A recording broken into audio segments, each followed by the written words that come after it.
I grew up with an abusive alcoholic father, and so I knew that if you were going to drink, you were going to drink a lot, and that's just how it was done. And in college, I didn't really think anything of it. All of my peers were doing the same.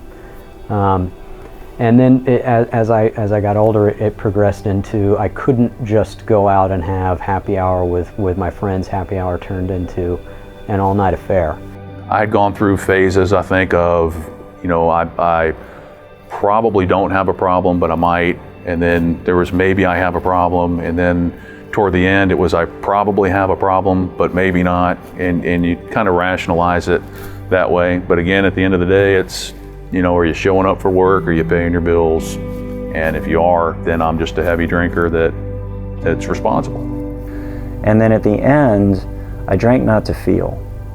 And that's where things really, I crossed a line, and I don't even know where it was, but that's when things got very scary. And every day I drank to turn off, to disengage from the world, the exact opposite of why I started. And every day I drank as much as I had. So I would go to liquor stores every day, trying to control my drinking, to tame that beast that was inside, and it never worked. It got to the point where I had hourly reminders on my phone that would say, think about your career, think about your career. And I would literally look at my phone and think, okay, I probably don't need to be doing this. And 2 minutes later, I was doing a line in the bathroom. And it was demoralizing, because I knew I didn't want to be there. I knew I didn't want to be doing that. I knew I didn't need to be doing that, and I couldn't overcome it. So I used the rules as absolute limits, and I can say that I never got in the airplane and put passengers in danger, but that was coming. So you protect the identity to the very, very end, but when things unravel and they come apart, it comes apart big and it comes apart fast. My last drink was at 9 p.m.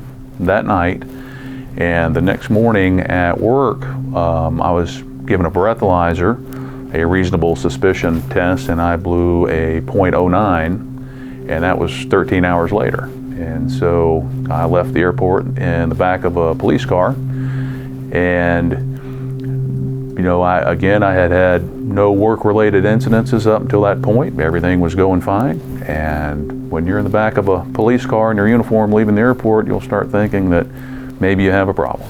At 3 o'clock in the morning, I kicked everybody out, and I did a line of cocaine, and I got in bed, and like any good Catholic addict, read my evening devotional.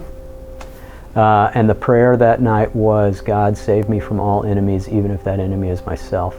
And it hit me in that moment. I am the enemy. And the next morning, I called a friend, and I said, I like any true addict, I said, I think I need some help managing my drinking. And he said, I'm going to a meeting at noon. I'll pick you up at 11:30. Things were going poorly in my life, and I decided that if I was gonna tear apart all of these things that were in my life, that I was gonna have to finally do it facing it, alert and awake and sober. So in a Safeway store in the middle of Maryland, I decided that I'd had enough. Now this was after 7 years of everyday living. I used to go to Borders bookstores and read all the books on addiction, but never buy them. And I finally said, I'm not gonna go next door. I'm not gonna buy that six-pack. I'm not gonna continue this. And I put my foot down. There were a lot of things that led up to it, but that was like the moment. So I did go to treatment, and I wound up getting fired anyway the first week of treatment. And so that was a really scary moment, obviously, for somebody that doesn't know how to do anything except fly airplanes and mow grass. But it was, even though I didn't know what the future was going to hold at that point, that 7 days without alcohol was the best 7 days of my life that I'd had ever. And I even had hope. So I've told people before that I've helped and brought to treatment centers that maybe were facing being fired or some that had already been fired. And I can look them in the eye and tell them, I know exactly how you feel, but I can tell you that I still had hope, and I didn't know why. And living life since then without alcohol in my life has shown me why. It's a totally different way of life. And I haven't looked back. And the truth about sobriety is I will still go on that long, lonely walk in my head sometimes. And the difference is now is that I know that I don't have to suffer in silence. I know now that whenever I go on that long journey, that all I have to do is pick up the phone and I got to talk to the people. Sobriety's given me the tools to overcome that suffering silence.